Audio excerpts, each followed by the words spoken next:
저희가 지난번에 이한 작가와 함께 조선시대의 요즘 말로는 세법 개정안이죠. 조선시대의 세법 개정 그 이야기를 들어봤었는데요. 아무리 세종대왕이라고 할지라도 국민들을 그리고 신하들을 설득하는데 그렇게 어려움을 겪었던, 그래서 세법 하나 바꾸는데 정말 힘들다라는 이야기를 했죠. 그 이야기 이어가 봅니다. 이한 작가와 함께 만나보죠. 안녕하세요. 안녕하세요. 어제도 정부가 이제 하반기 경제정책 방향 발표하면서 이제 세법을 이제 어느 쪽으로 좀 바꿔나가겠다 발표를 했는데, 사실 이게 정말 쉬운 게 아닙니다. 예. 세법 하나 바꾸는데. 지난번에 저희가 이야기를 했던 게 세종대왕이 20년 동안 고생했던 세제 개편이었잖아요. 맞습니다. 손실담헌법. 예, 답헌법. 답헌법. 예. 발음도 어려워요. 예. 이게 손실이 나면 세금을 깎아주는 제도. 예, 토지 상태라든가 세금 농사 정도에 따라 이 세금의 양을 조절하는 건데, 약간 굉장히 조선 초였기 때문에 주먹국으로 운영된 정도가 있었던 것 같습니다. 그걸 이제 공법으로 바꾸는 게 예. 핵심이었죠. 그러니까 흉년이든 풍년이든 일정하게 세금을 내도록 하자. 예, 세율을 정하는 거죠. 세율을 정해서. 근데 지난 시간에는 저희가 신하들과 많은 이제 토론을 벌였던 예. 그 어려움에 처했던 세종의 이야기를 전달해 드렸었고, 근데 결과적으로 세종이 승리를 해서 공법이 시행이 됐다는 거였죠. 예. 결국 강철과 같은 의지와 굉장히 고집센 세종답게 예. 세종 23년인 1441년 충청도에서 공법을 시행을 합니다. 시험 삼아서 예. 이제 공법을 운영해서 거기에 맞춰서 이제 그 세금을 거두는 시험제였는데, 네. 안타깝게도 3년 내내 연속으로 흉년이 듭니다. 그래서 이제 워낙 그 공법이라는 게 정해진 세율이기 때문에 풍년이 들면 들수록 그 백성들에게 유리한 세제였거든요. 네네. 그런데 아주 처참하게 흉년이 계속 드니까 세종도 이제 안 되겠다 싶어서 그 공법을 폐지합니다. 아니, 공법이 지난주에도 내내 강조를 드리는 것처럼 거의 20년 동안 신하들하고 막 이렇게 토론하고 싸워가면서 예. 추진을 한 거고, 예, 고치고 또 계속 고치면서요. 그래서 시행을 했는데 3년 만에 그럼 이 공법 일정한 세율을 적용하도록 한 거를 그러면 이제 다시 없앤 거예요? 다시 거두었지만 이제 그만둘 세종은 아니었기 때문에 잠시 거두었지만 또 그 다음에 또 고쳐서 이제 주로 농사가 정다가 잘 지어지는 그 경상도, 전라도, 충청도 그쪽을 기반으로 각 도별로 이제 서서히 시행을 합니다. 네네. 근데 결국 세종 때에는 완벽하게 공법이 시행되지는 않았고요. 네. 지금 우리가 국사교과서에서 배우는 전분 6등법, 연분 9등법의 형태로 성종 때, 네. 그 손자인 성종 때 비로소 공법이 전국적으로 시행이 되기는 합니다. 정말 어떻게 보면 세종 자신도 살아서 공법이 제대로 시행되는 걸 보지 못한 편이긴 합니다만, 그래도 그 세종 때 그 치열한 의논과 합의와 수정이 있었기 때문에 그나마 조선의 세법 제도가 어느 정도 기틀을 갖춘 것이라고 할 수는 있지요. 그러니까 이 세법이라는 게 참 계속해서 고치고 다듬고를 해야 되는 거고요. 예, 사회적인 합의와 그쵸. 그리고 이제 행운, 그 풍년이라는 그런 것도 굉장히 크게 작용하는 것 같습니다. 참 이게 허무하기는 합니다. 그렇죠? 예. 세종이 정말 열과성을 다해서 만든 제도이기는 한데, 근데 그만큼 어떻게 보면 제도 자체보다 운영이 더 중요했다라는 그런 셈이죠. 뜻도 되겠어요. 왜냐하면 이미 세종 때에서부터 공법을 시행했음에도 이 장난치는 탐관오리들이 나옵니다. 일부러 좋은 땅이라 나쁘게 매긴다거나, 농사 상태가 나쁜데 좋다고 바뀐다거나, 그래서 그러한 관리들을 처벌하긴 했습니다만, 그러니까 아무리 좋은 제도를 만들어도 그걸 운영한 사람이 나쁘면 나쁘게 작용할 수밖에 없는 것이죠. 그래서 조선 후기로 가면 이것도 우리가 국사교과서에서 배운 겁니다만, 삼정의 문란, 전정, 그다음에 군정, 환곡, 이 세 개의 세금을 모으는 제도가 나빠지게 되면서 백성들의 삶이 아주 힘들어졌다고 배우고 있죠. 실제로도 그랬습니다. 전정, 군정, 환곡. 그러니까 뭐 밭에서 나는 거. 예, 토지세, 그다음에 토지세. 군역세, 군역, 그리고 군대 가는 거. 예, 환국은 이제 곡식을 빌려주고 그걸 받는 일종의 국가가 백성들을 상대로 그 이자놀이를 한 건데 이게 약간 운영이 조금 잘못되면 저번에 그 어사 때 얘기한 것처럼 썩은 곡식을 주고 받을 때는 좋은 곡식으로 받는 그런 식으로 부정이 벌어지게 되죠. 걷어갈 때는 햅쌀로 받아가고 예. 돌려줄 때는 썩은 걸로 돌려주고. 아니 그 백성들한테 빌려줄 때 썩은 곡식을 아. 주고 돌려받을 때는 핵곡식으로 아이고. 받아내는 거예요. 그게 중간에 이제 장난치는 사람들이 나타나고 그쵸. 나쁜 사람들 이제 관리들이 그걸 또 투명하게 잘 집행만 하면 문제는 없을 텐데 예. 횡포를 부리는 사람들이 나타나잖아요. 그렇죠. 사실 탐관오리는 어느 시대에나 하다못해 성군 때도 언제나 있었습니다만 나라가 좀 이제 썩어가거나 기울어져 가면 네. 백성들이 더 괴로워합니다. 그래서 이 그 정약용의 시, 또 국사교과서에 가끔 소개가 되는데 애절량이라고 힘든 백성들의 삶을 묘사한 시들을 정약용이 또 여러 개 지었거든요. 그 중에 제일 유명한 게 애절량인데, 애절량. 예. 그리고 이 사람이 전라도에서 귀양 생활을 하면서 당시 백성들의 삶이 얼마나 힘들었는지 적은 게 있고, 그 다음에 이제 양반들의 일기를 보면은 정말 그 가뭄이라나 그 흉년이라는 것이 우리가 생각하기에 그냥 배고픈 백성들이 이제 그 타는 밭 가운데 앉아 있는 그런 모습으로 하는 게 아니라 정말 생명과 직결이 됩니다. 양반들 일기에 보면 흉년이 되면 그냥 오가는 길바닥에 굶어 죽은 시체들이 굴러다녀요. 조선시대. 예, 그래서 제가 정말 무서웠던 기록 중에 하나는 이제 그 양반이 쓴 일기인데 그 한 어린애 둘이 밥을 빌려와요.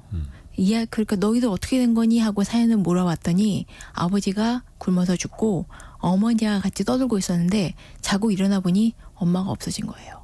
엄마가 애들을 버리고 떠나버린 거죠. 그래서 남은 애들 한 10살 정도 된 애들 둘이서 손붙잡고 그래도 너무 배가 고프니까 밥을 달라고 이 집을 찾아온 거예요.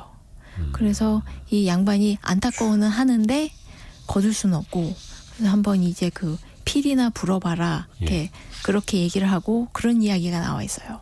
그러니까 부모가 자식을 버리고 남편이 아내를 버리고 떠나버리는데 그러니까 그래서 이제 나중에는 엄마가 굶어 죽었는데 이런 내용도 있어요.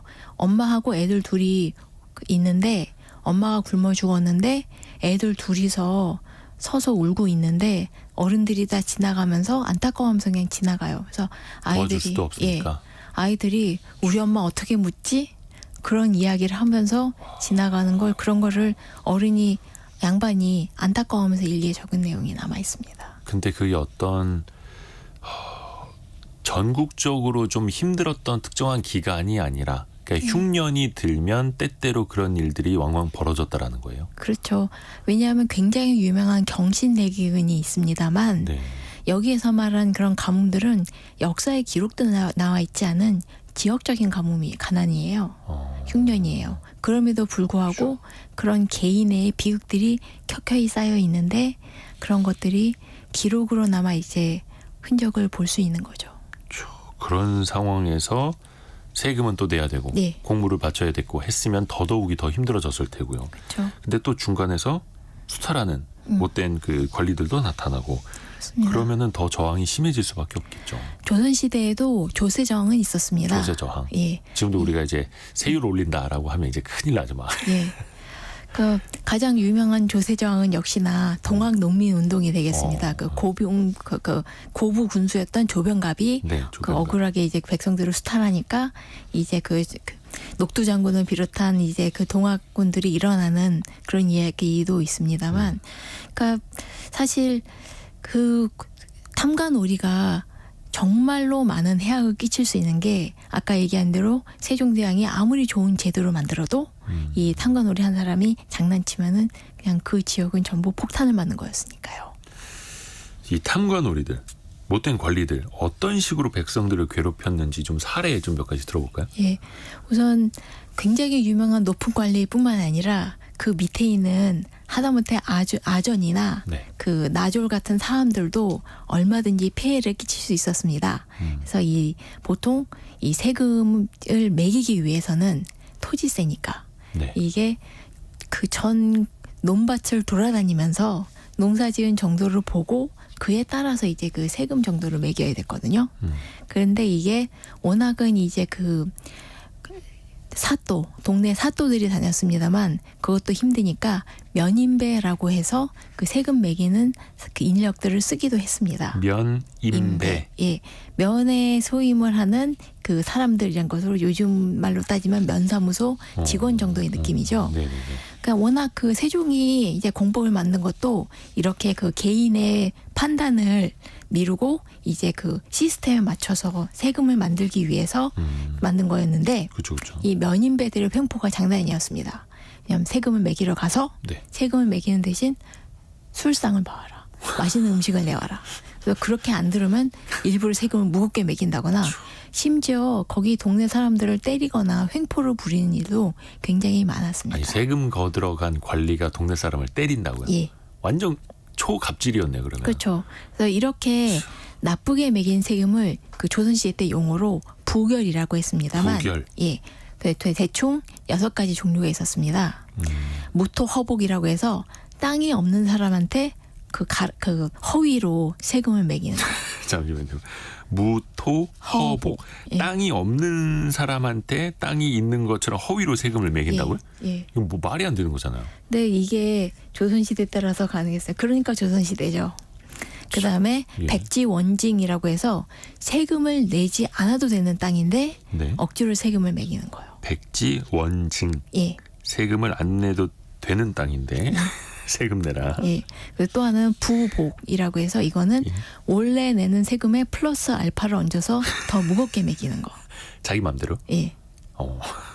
그다음에 또 가복이라고 해서 원래 내야 되는 세금은 이것도 비슷한데요. 부풀려서 아, 거기에다 더 무겁게 세금을 매기는 거.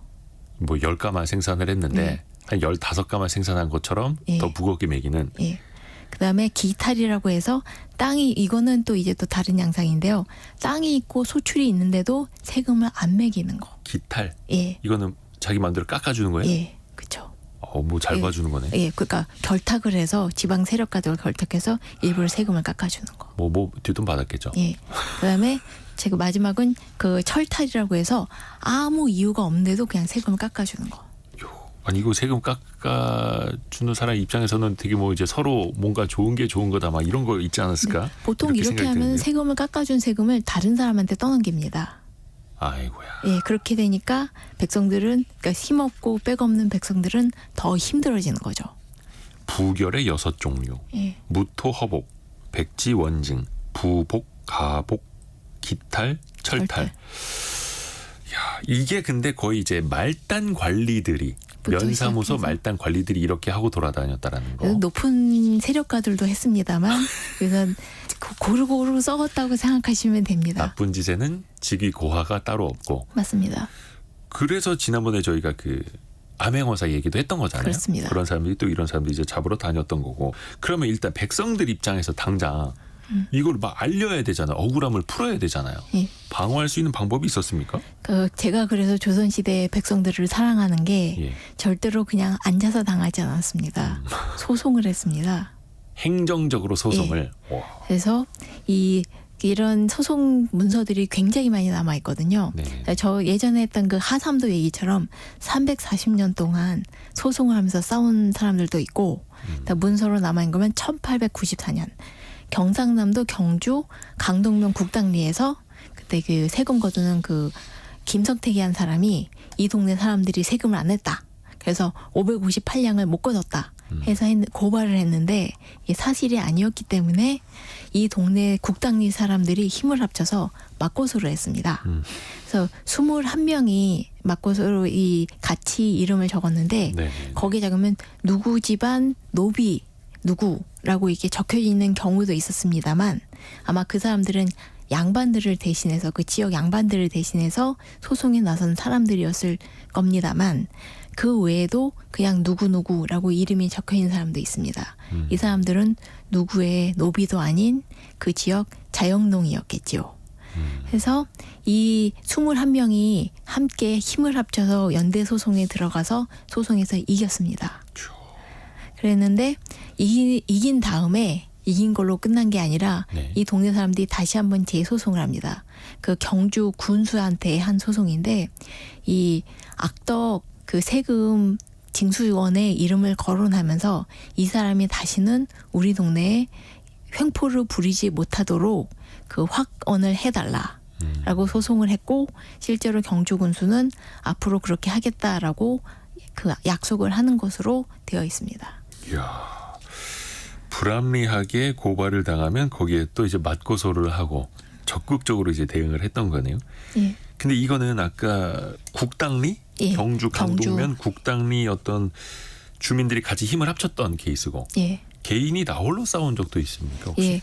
예, 이것도 다 증거가 남아 있습니다. 이것도 1895년에 개성에 살았던 노비 이름이 돌쇠입니다. 많이 들어본. 예, 굉장히 정겨운 이름인데요. 네. 이 사람은 김진사라는 양반의 수노, 그러니까 지금식으로 얘기하면 일종의 집사라고 할 수 있죠. 그 양반의 그 모든 재산을 총괄하는 우두머리 노비였던 사람인데, 노비 중에서도 우두머리. 예, 이 사람이 그 소송한 문서를 보면은 면배들이 와서 세금을 매기면서 수고비를 뜯어가고, 그리고 사람들을 때리고, 게다가 원래 내야 하는 세금보다 120냥이나 더 내게 했다고 이 사연을 적어서 고소합니다. 그리고 세금 영수증도 같이 붙였어요. 왜냐하면 우리가 이게 세금을 얼마 냈다라는 증거가 필요하니까.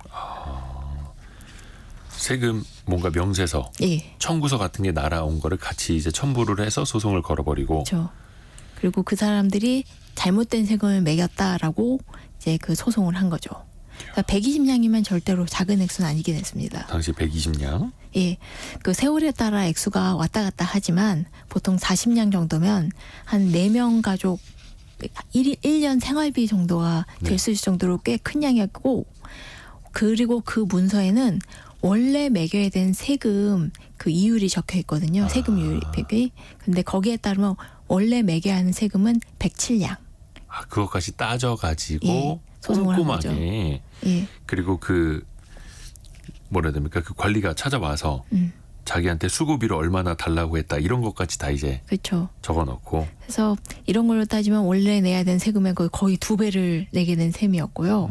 그래서 결론으로 이 당시 그 개성은 경기도였습니다. 우리가 보통 생각하는데. 그래서 경기도 장담부사는 이 횡포를 부렸던 사람이 3사람이었거든요. 네. 이 3사람의 면인배가 누구인지 적발하고 철저히 수사하라고 그 판결을 내렸습니다.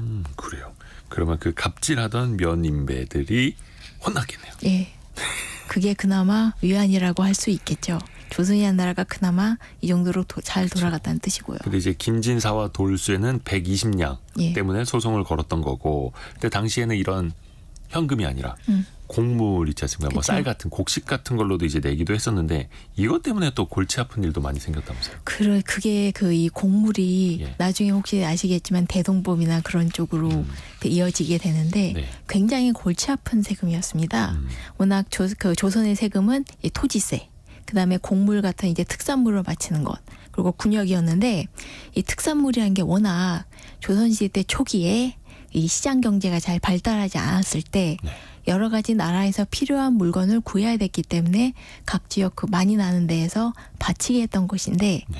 이게 후대로 갈수록 그 세월도 지나고 문물도 바뀌는데 업데이트가 되지 않습니다.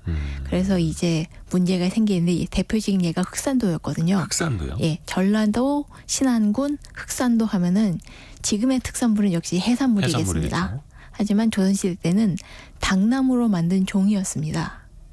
그래서 이제 조정에서 필요한 당나무 종이를 흑산도에서 만들어서 종이를 바치는 것이 세금이었는데 네. 조선 중기 이후로는 당나무가 멸종해 버립니다. 너무 열심히 종이를 만들었는지. 너무 많이 베어버린 거네요. 그렇죠. 남벌했던 거죠. 근데 문제는 그렇게 당나무가 다 사라진 다음에도 네. 흑산도는 여전히 당나무 종이를 내야 됐고, 그래서 어떻게 하느냐. 섬 사람들끼리 돈을 걷어서 500냥을 걷어서 다른 지역에서 나는 당나무 종이를 사다가 조정에 바칩니다. 잠시만요. 아니 특산물을 이제 조정에 바쳐야 되는데 예, 특산물이 멸종을 해버려서 예, 돈 모아서 다른 지역에 가서 사서 우리 지역의 특산물입니다라고 보낸다고요? 예. 이게 참 아이러니한 비합리적인데, 그렇죠? 예, 이게 그러니까 조선시대고 옛날이죠.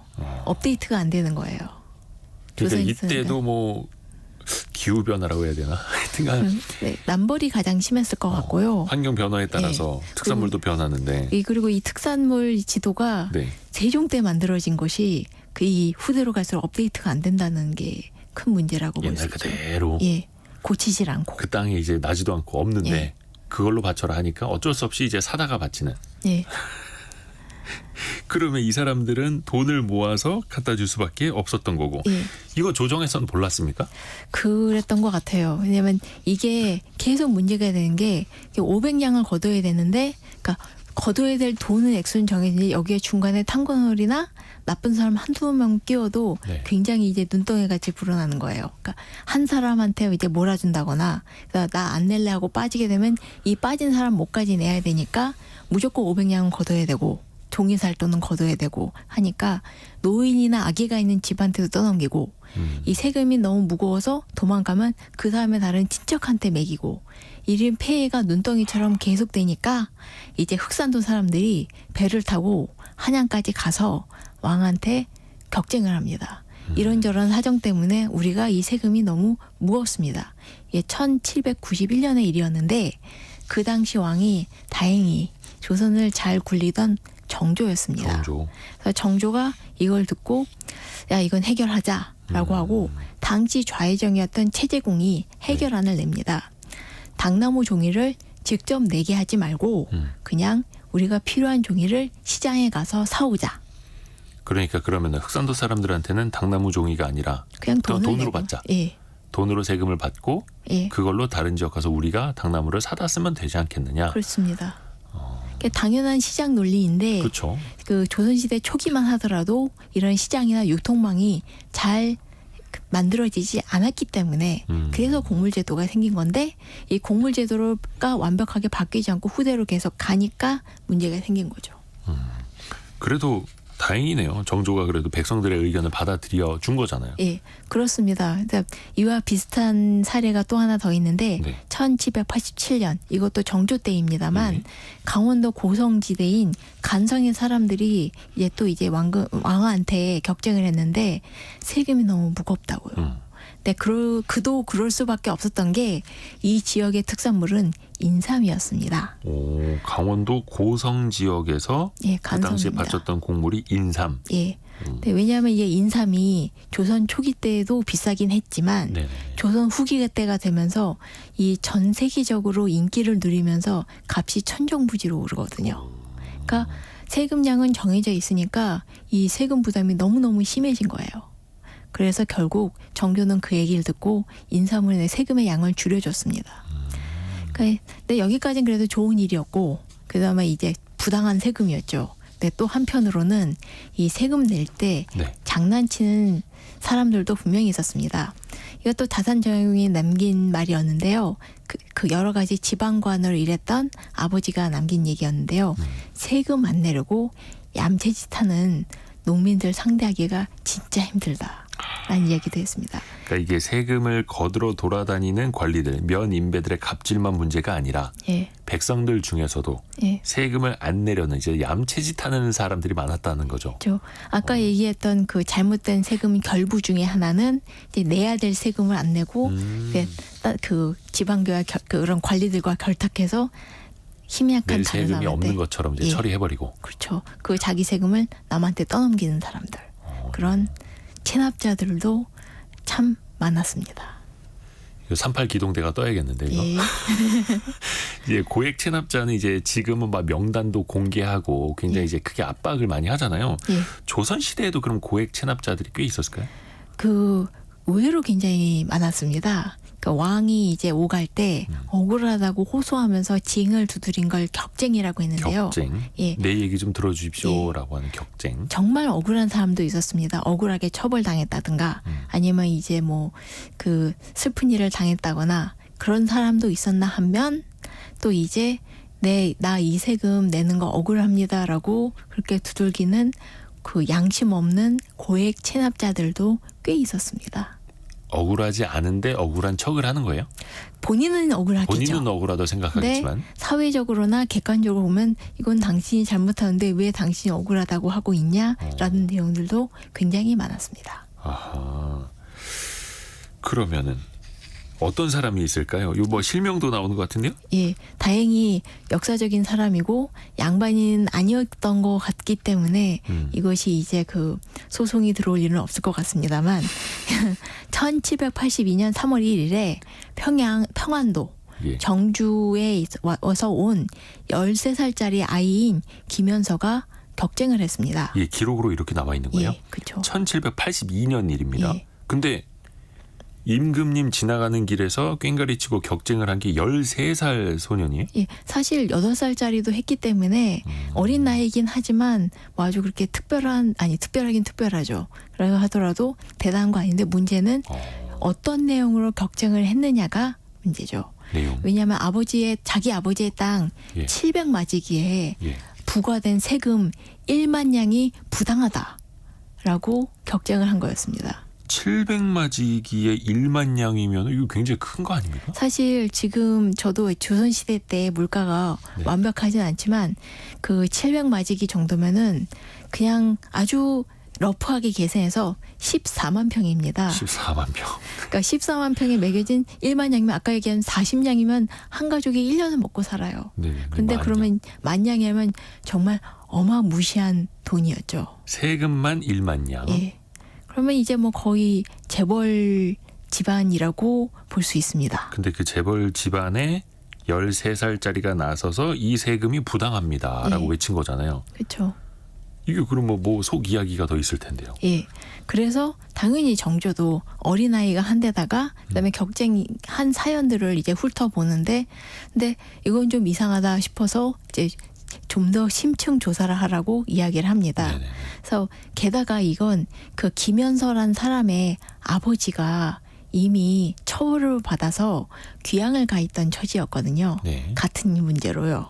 그래서 이거는 그 김현서가 주장한 바에 따르면 우선 아이를 데려오고 조사해 보니까 아이는 사실 금방 실토래요. 난 잘 모르고 어른들이 가서 이 징을 치라고 했어요.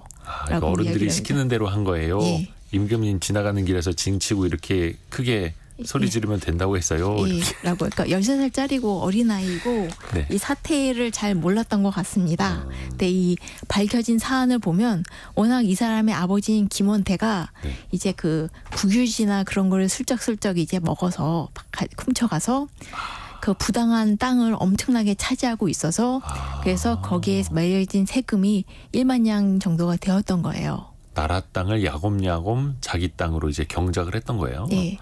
그래서 그러니까 이 아버지가 자기는 억울하다. 그래서 격쟁을 했다가 당연히 냉큼 잡혀서 네가 잘못한 일인데 뭐가 억울하다고 하냐 이 괘씸한 놈아 하면서 귀양에 처해졌습니다. 귀양까지 갔어요? 예. 그런데 귀양 가거나 1년쯤 지났는데 네. 이제 아들을 시켜서 어린 아들을 시킨 거죠. 네네네. 그래서 이런 경우에는 보통 이렇게 괘씸한 격쟁을 한 사람도 꽤 많았습니다. 누가 봐도 네 잘못인데 난 억울하다라는 사람들. 그런데 정조가 괘씸하긴 한데 애는 무슨 잘못이냐. 고향에 돌아가게 해라. 이렇게 판결을 내립니다. 그러니까 아버지처럼 뭐 13살 아들도 귀양 보내진 않고 그냥 집에 가라. 예. 떠들지 말고 집에 가라. 그렇죠. 아이고 참. 이 고액 체납자들 이야기를 좀 하고 있는데 지금은 뭐 다 이제 전산 처리돼가지고 누가 얼마나 이제 세금을 내야 하고 안 낸 게 있고 다 국세청이 파악을 하고 있잖아요. 그래서 또 이제 고액 체납자들이 그렇게 많은 걸 보면 또 얌체짓 하는 사람들은 얼마든지 예나 지금이나. 세금을 피해가는 스킬은 사실 여기 나온 건 그나마 이름 없는 양반들, 이름 없는 지방 사람들일 뿐이지 그 고관들이나 그런 사람들은 합법적으로 세금을 안 내는 사람들도 꽤 많았습니다. 자기네가 서류를 뭐 조작할 수도 있는 거고. 뭐 이제 권세가 있으면 아무래도 알아서 기죠.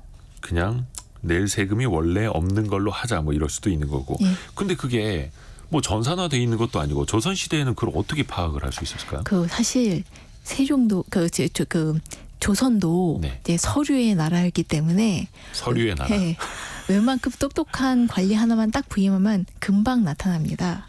그래서 이제 박지원의 양반전 읽어보시면은 예. 그 이야기의 처음 이게 워낙 그 양반이 자기 신분 팔면서 벌어진 이야기인데 아, 신분을 매매하는. 예, 이 신분을 팔게 된 원인이 예. 이 워낙 이 양반이 가난하지만 학식은 있는 사람이었는데 예. 워낙 가난하다 보니까 그 정부 관청의 곡식을 계속 구워 먹고 갚지 못하고 있었는데 그걸 이제 그 관청도 다 아니까 눈 감아주고 있었는데 관찰사가 딱 와서 서류 한번 딱 훑어보고 아니 이 사람은 뭘 했기 때문에 이렇게 빚을 지고도 안 갚냐라고 해서 덜커덕 잡혀 들어가게 되고 그게 관청에서 서류로 이제 정리를 해놨으니 예. 관청의 곡식을 이제 갖다 먹고서 갚지 않은 사람이 딱 걸린 거예요. 예. 그래서 근데 그 갚을 능력은 없으니까 울고 있다가 예. 이렇게 된 이상 내 양반 신분을 팔아서 그 돈을 벌어서 빚을 갚겠다라고 해서 시작하는 내용입니다. 그럼 양반 신분을 매매할 수가 있었다는 거예요? 아니면 뭐 이건 그런 그 암암리에? 족보를 파는 거죠. 암암리에? 예, 암암리에. 아, 그럼 이제 여러 가지. 노비가 그러면 그 족보를 사서 자기가 양반이 되고. 그 몇 대에 걸쳐서 이게 작업이 벌어지는 건데 이 신분을 위조한 것도 굉장히 복잡하고 하이 테크니션이었습니다. 신분 세탁. 예. 또 이거 밀고 하는 방법도 있었다고요? 예, 예. 그 잘못 아까 얘기한 대로 잘못 세금 낸 것은 그 지역의 세력가가 네. 그 관청의 관리들과 결탁해서 자기가 내야 될 세금을 남한테 떠넘기는 거였습니다. 그러면 이제 힘없는 사람은 이제 자기 세금은 물론 남의 세금도 내줘야 하니까 힘들기 때문에 이거를 그래서 이제 그 다산정해공은 부자들은 세금을 한 푼도 내지 않는다. 그런 이야기를 적기도 했습니다. 이렇게 되면은 이제 견딜 수 없으니까 위에다가 직접 항의하고 알리는 거죠. 조정에다가. 그래서 임금님 지나가는 길에 막 격쟁을 하기도 하고 그리고 억울합니다. 또 하나 나오는 것이 바로 이때 나온 게 암행어사입니다. 암행어사. 암행어사에게 자기가 사는 지역의 비리하고 세금 부정을 이제 알리는 거죠. 그래서 그럼 암행어사가 수사하게 만드는 겁니다. 한 달 전쯤에 저희가 암행어사 예. 이야기만 또 이제 집중적으로 다뤄드린 적이 있습니다. 예. 그래서 실제로 암행어사가 직접 받은 청원서도 남아 있고요. 암행어사가 쓴 일기에 보면은 이제 백성들이 오며 가면서 이제 글을 써서 내는 거죠. 어디 지역에 어떤 사람이 이런 잘못을 했다라고 이제 그 청원서 올리는 거예요. 밀고를 하고 이제 찔러 넣는 거죠. 사실 제가 그렇게 만 잘못했어요. 거죠. 네, 저 네. 사람이에요. 뭐 이러고. 근데 한편으로 이제 그 지역의 관리들이 전부 한통속이기 때문에 해결하려면 그 밀고라는 방식밖에 없겠죠. 지역 사회 어떤 이제 카르텔, 예. 끈끈한 이제 지연으로 이제 막 결탁이 되어 있는 거잖아요. 예. 그럼 이거 밀고를 한다고 해서 어떻게 좀 실효성이 있었을까요? 그 남아 있는 고문서 중에 1857년 전라도 나주의 지중면에서 살던 이부호라는 사람이 이 부호. 이름이 관리랑 짜고 자기 세금을 다른 세 사람한테 나눠서 내게 했습니다. 자기의 세금을 예. 다른 사람한테 돌려라. 예. 어. 그래서 세 사람한테 나눠서 내게 했는데 네. 그 세 사람이 이름이 이영희라는 사람이었는데요. 네네네. 그 세 사람이 힘을 합쳐서 이제 문서를 써서 암행어사한테 이런 자세한 사정을 알리고 해결해 달라고 요청했습니다. 그래서 같은 문서에 암행어사의 답변이 적혀 있는데요. 상세하게 조사하겠다. 그래서 나주 목사한테 이 일을 알립니다. 아니 이건 너무 억울한 거잖아요. 예를 예. 들어서 이대호가 내야 될 세금을 이한을 비롯해서 요 앞에 있는 사람 세 사람한테 내는 걸로 돌려. 이거 가만히 두고 봐서는 안 되는 문제고. 예. 이런 사람들은 그럼 어떻게 됐어요 나중에? 그 이제 박지원의 아까 양반전에 나온 것처럼 세금을 안 내면 감옥에 갇히고 예. 그 세금을 낼 때까지 계속 갇혀 있는 거죠. 지금도 이제 그런 노역 예. 이런 게 있죠. 예. 그런데 이제 나라 상황이 점점 안 좋아지는 후기로 갈수록 이제 체납의 비중이 어마어마하게 늘어납니다. 아, 체납자가 늘었다고요? 예, 체납 액수가 엄청나게 늘어요. 근데 이게 정말로 체납을 했다기보다는 국가가 백성을 상대로 이자놀이를 한 특히 아까 얘기했던 환공 문제 있지 않습니까? 예. 그게 점점 심해져서 그 백성들을 상대로 엄청나게 큰 빚을 지게 하는데 네네. 그래서 이 세금 거두는 것 자체가 국가의 큰일이 되고 백성들의 부당이 어마어마해집니다. 근데 이 아까 얘기한 그 환국이 부당하다 보니까 이게 굉장히 그 국가의 그 커다란 부정 자체가 되기 때문에 사실 정조 때만이나 영조 때만 하더라도 이런 세금들을 탕감해 줍니다. 그러니까 부당하기도 하거니와 도저히 현실적이지가 않은 액수가 되거든요. 그러니까 지금으로 따지면 이게 경기가 안 좋고 백성들이 살기 힘들어지고 너무 많은 세금이 밀려버리고 그걸 예. 끝까지 받으려다가는 더 부작용이 생기니 그렇죠. 현실적으로 그냥 탕감을 해줬다라는 예. 거예요. 왜냐하면 이 군산 지역만 하더라도 빚이 쌀 4천여석 그 예? 정도 되는데 예. 농담 아닐 정도로 이게 아무리 거두려고 해도 150석밖에 거둘 수가 없는데 빚이 4천석인 거예요. 이거는 그 지역에서 나는 쌀 다 탈탈 긁어 예. 모아도 안 되니까. 예. 근데 이거는 그 아까 얘기한 대로 이제 부정한 세금이 오랫동안 적체가 됐는데 해결이 안 되고 이게 스티뮬레이션 되다 보니까 그 문제가 사회 모순이 심각해졌는데 그러네. 그 세종처럼 이거를 열심히 뜯어고칠 힘은 없고 내버려 두니까 점점점 악화를 구축하는 그런 상황이 됩니다. 조선 후기에 예. 그러면서 이제 약간 좀 나라가 기울어 갔던 그런 확실히 것들이 나라가 조선 말기가 되면 이게 망하는 나라구나라고 느낌이 올 정도로 사회의 모순이 켜켜이 쌓여 있어요. 그래요. 또 어찌됐든 간에 근데 밀린 세금이 있으면 나라 입장에서는 이걸 징수하는데 최선을 다했을 거 아닙니까? 그러다 보니까 이제 그 국가에서는 각 지역의 관리들, 예. 현감, 사또나 그런 사람을 쫍니다. 빨리 니들이 좋아요. 걷어라. 성과 내라. 예, 세금을 걷어라. 밀려있는 세금을 걷어라. 나라 살림은 힘들다. 걷어야 된다. 라고 해서 그 현감 사또들 중에서 세금을 잘 거둔 사람은 두지만 그런 세금을 잘 못 거두면 즉 백성들을 수탈하지 않으면 그 사람들을 처벌하거나 면제시켜 버립니다. 그래서 그런 현감들도 자기 자리를 지키기 위해서라면 열심히 백성들을 쥐어짜는 수밖에 없었습니다. 거기에 체납된 세금을 제대로 못 걷었다고 현감 막 사또가 잘리기도 한 거예요. 예. 이게 가장 심했던 데가 아무래도 고종 때입니다. 네. 그러니까 고종 때 아무래도 그 경복궁을 새로 짓는다던가 여러 가지 큰 일들을 많이 하다 보니까 나라가 돈이 필요하고 그렇죠. 돈이 필요하니까 이제 백성들을 짤 수밖에 없었던 거지요. 이야. 그러니까 지금으로 따지면은 이 체납된 세금 많다고 어디 지역 뭐 이렇게 세무서장들 이제 좋은 날리고 거죠. 막 이런 그런 게 조선시대에 있었다. 예. 긴급 질문 들어왔습니다. 지난번에 암행어사 특집을 한번 이야기를 했었는데 한 달 전쯤인가요? 예. 2867님이 암행어사는 왜 마패를 들고 다녔을까요? 막 범패, 호랑이 무늬도 아니고 왜 말 무늬였을까요? 그게 저도 궁금한데요. 네. 그 마패가 아무래도 그 통신을 위한 그 말을 빌리기 위한 도구였기 때문에 이동수단. 예. 그거 하이패스나 교통카드 같은 그런 느낌이었는데 한편으로 말 두 개 이상은 또 아무나 함부로 가질 수 없는 것이었기 때문에 그 동네에 가지고 다닐 만한 물건이 아니었죠. 그래서 현실적으로. 예. 오늘 이한 작가와 함께했습니다. 재미난 이야기 고맙습니다. 감사합니다.